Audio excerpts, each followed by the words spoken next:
Has he squandered away the win? Still better, but yeah, I think he would have to do it the hard way, maybe just taking a pawn. And I mean, here the white king is under a bit of fire, maybe h4 like coming in at some point, but still in full control. Pragg. Maybe trading the pawns, I was going to say, a mistake, but okay, still a pawn up and still looking good. It feels like everything is winning. It's just a case of whether he lands the immediate blow or whether the game goes on. Well, he found rook to b8 earlier on. He understood that he needed to go f5. He understands that the target actually is the black king. Rook f8, just weaving a mating net around the black king. That would be the move. You know, but David, the option that you mentioned, knowing Pragg, that's also a very direct approach. You hit that bishop on a4. The only square I see for it is d1. And he plays it. Incredible stuff by Praggnanandhaa. He's about to win Norway Chess. Wow. Wow. What a tournament it has been for Pragg so far, on the verge of winning his 4th game in a row. The storylines are just immense for him. He's had it all. And he was the one player who was never in the lead, but always chasing the lead, always in the mix. Yeah, and he was actually in last place before all these wins, you know? He was in sole last place, and then he caught fire. Yeah. Incredible. After 2 back-to-back losses, he was staring at the pit. And then what a response it has been so far by Praggnanandhaa with the white pieces. Just a few more accurate moves, and the title is his. So close now. Nothing Vincent can do. No way to prolong the fight. It's 2 threats. Both rook takes pawn check and f takes g6 check. And that X-ray vision. Black's rook going in behind was the cause of a lot of his trouble. It was superficial. It didn't actually create anything. White's pawn advancing was part of his plan anyway, so Vincent forced Pragg to find the winning plan, but boy, has he taken it with both hands in such ruthless fashion. I mean, his accuracy sky high in such a title game, championship game like this one. Pragg, I don't think this is a defense now. I think Vincent just has to give up some material and hope that Pragg hallucinates. It's touching distance away. And Vincent, he's got to keep fighting, but he's got 5.5 minutes on the clock as Pragg gets up and leaves the board, leaving Vincent to his miseries right now. It's not just the clock, but the position falling apart. David, are there any chances of survival with the knight falling back? Pawn takes pawn, you move the king, and you start hitting Pragg's rook on f8. Is that something that Vincent could hope for in this position? It might have to be something along those lines, a capture and the black king just sidestepping. When the dust settles, white is going to be a pawn up with an ongoing attack there. The king will hit the rook, but the rook does have a nice tempo-gaining hit on the black bishop. I think we'll see that play out. Just to very quickly show it, as Tanya's pointing out, knight back, defending the pawn. Maybe this is the more valuable one of the two. F takes g6, check. King moves, rook hits the bishop. And the bishop has almost no squares. Vincent's going for something else, about to make a move. He does go back. And this variation is actually going to play out. We're going to see this happen on the board. Watch as Pragg picks up the pawn on g6 and puts the finishing touches to this one. Unbelievable turnaround in the last round here at Norway Chess. And you can see it in his body language, the confidence that he's feeling. Just needs to stay calm. And as our featured sat said it there, you know, completely deserving after taking down the GOAT twice in a tournament. He can barely contain his excitement. You can see how he's poised. He's just working out what's going to happen after pawn takes a g6. Black cannot capture because of the loose rook there on f1. And Vincent, he knows it's all over. Pragg came to the game looking for a fight. He chose something unusual in the opening, and he got a position that he could just squeeze Vincent Keymer, and this is the result. What a fantastic game. Flawless. Yeah, almost perfect play when the nerves are high. That's why he was walking around there. I mean, he hasn't hit the time control yet. He has 6 minutes to make 4 moves before any increment kicks in. But within 4 moves, he might have clinched it. He might have delivered mate or won enough pawns that Vincent's forced to resign. Pragg takes one. Check. The king has to sidestep. Because of that pin on the f-file, the X-ray vision, the white rook now can save itself with gain of tempo, hitting the black bishop. And only next would he take that pawn, create more squares for his knights to jump into. Pragg getting excited now. Another move about to land. Vincent is not going to be happy with these past 2 games, says I'm firecracker, and That's true. Vincent. He's going to go in for the Wow. check. Yes, beautiful move. Forcing Vincent to give up the exchange. What a blow. Pragg not letting up at all. He's full steam ahead, going for it. Vincent's exchange down, about to pick up the g6 pawn, but the white king can soon travel forward. The white rook still the most valuable piece. This is so close to over. Wesley So led this tournament for the last 5 rounds. Alireza before that. Carlsen was supposed to win Norway Chess for the 8th time.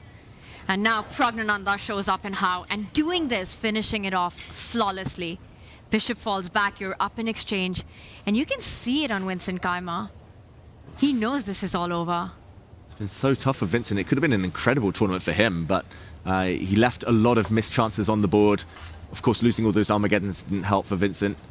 That was a lot of bonus points he could have picked up. And to end it on this note, that is a rough, rough end. But chess is sometimes like that. It rewards the brave, and Pragnananda is the definition of brave this event. This would be his 5th classical win. Yeah. And Pragg has really embraced the spirit of Norway chess. You know, he's come to every game fighting. He really was in the pits when he lost 2 games in a row. He was staring down, finishing last place. And then he just turned it all around. And now looking at winning his 4th game. 5 decisive results. Incredible. And along the way, you take down the world #1 twice and the world champion as well once. Yes. And then in a round when it matters the most, with the white pieces, you squeeze this endgame out. David, is there any hope for Vincent to survive this endgame? Down in exchange, not even for a pawn.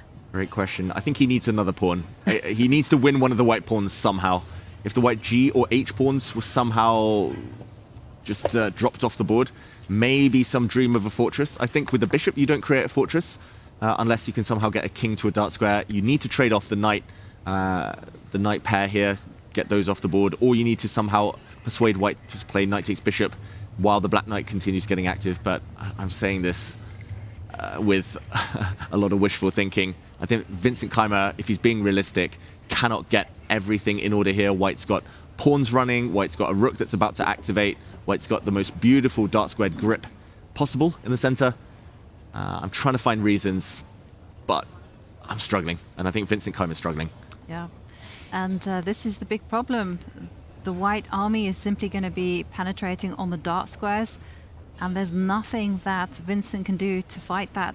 White's knight on e5 is so beautifully placed, controlling all of the right squares, and the white king threatening to come in at the right time. And the white rook's ready to come in from the A file or the C file. Choose your pick, enter on the 7th rank, combine it with the king and the knight. And Vincent's king still not out of trouble. Both players around the 4-minute mark, but the clock does not matter. No. The clock is the least Of Vincent's problems. Exactly. It's what's happening on the board. But, of course, 1 games are not all won until the clock has been stopped, so Pragg has to hold his nerve. Do you ever want to trade that knight for the bishop and try to get in your king? But I'm seeing ideas of knight c4, and I wonder who those trades actually favor. Yeah, ultimately, I think it probably is winning for white, but why give black the hope of jumping in with a knight, trying to win some pawns? You can win it the slow way. At some point, he can go back, maybe not immediately, but go back and win this bypasser that's crossed into the white half. At some point, I think just moving the rook in is going to be a really nasty idea against Vincent Keymer's king. Vincent leans back. He knows it's almost hopeless, but at least he's trying. And good tip for everyone at home, play to the bitter end just in case. And that bitter end, he's setting up some ideas, right? With h4, bishop e4. Watch out for that g2 pawn. The more pawns that get off the board, Vincent Keymer's chances and hopes for that draw, trying to survive this position, taking it to the Armageddon, might start to appear at some point. I love the idea of just getting the rook onto the game. Why trade that beautiful knight right now? Rook a1, rook a7. Start lining up the rook against the h-pawn or the e-pawn, win them all. He's reaching for the rook, and it happens.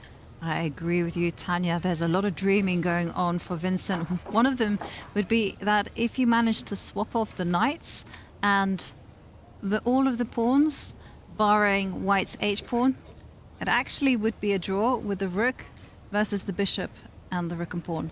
It's really interesting, but okay, that's just a wishful thinking. The rook comes into a1 and now it's getting ready to activate. It can come up to a6 to a7. It has its pick. Yeah, there are some mating nets on the board if that white rook gives a check and the black king ever pokes its head forward to f6. Knight to g4 is a checkmate. That is just one of the many, many threats that Vincent Keimer has to deal with. But yeah, he's just looking for a final hope. Bishop can come into e4. Maybe that's the best of the sad bunch here. Pragg, though, such control. This is the style that we were talking about earlier. Maybe Gukesh is going to be watching this thinking, okay, I can play for 2 results. I can play it safe. That's what Pragg was doing. But when he got his chance, he has seized it so strongly with both hands. Very clinical and very controlled there by Pragnananda. That's our left screen. Oh, no, that's actually our right screen as we get that in order. Alireza Firouzja, Wesley saw the Armageddon's on, but maybe the decisive factor is the right board. Yes, all eyes on the right board as we see Pragnananda in full control against Vincent Keimer. He clinches those 3 points, he will walk away as Norway champion. And in the Armageddon, Alireza is in trouble against Wesley. So Wesley has the draw odds and Wesley has lots of time on the clock as well. So Alireza, problems. Yeah, looks like Wesley, who is the exchange up, is about to win that game. Shouldn't be in any danger. The black king, there we go, moves. That's the left board. The black knight in the corner isn't going to survive, but it's going to cost white a few moves going to get it. And in the meantime, Wesley will be able to consolidate his advantage. Should be close now to winning that, but in the end, meaningless. Wesley's Armageddon win if Pragg closes out this game now, and he's getting ever closer every single move. And you've got to be feeling a bit for Wesley So right now, who's played a fantastic tournament, but what's happening on the Pragg board completely out of his hands. And Wesley doing Wesley things in the Armageddon, right? Raking up those wins. He's done it fantastically with the black pieces against Alireza, needing only a draw, but with a completely winning position. Up in exchange, the knight comes back, the king feeling completely safe, but Vincent King on that right board, now with the rook pinned on that 7th rank, e6 about to fall next. It is the pawn. It is ripe for the taking. No way to defend it. He might resign, Yovi. He might resign any moment. Bishop f5, knight e5, game over. Both might resign. Alireza could resign. And there we go. Championship moment. It is Pragnananda, Norway Chess champion. Incredible. No Indian has ever won Norway Chess. Magnus Carlsen has won it 7 times. Today, both those facts change.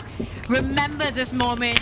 Ramesh Babu Pragnananda, champion of Norway Chess 2026. It's been 10 days of relentless, ruthless chess, but one man has risen above it all to be crowned Norway Chess champion. And what a storyline it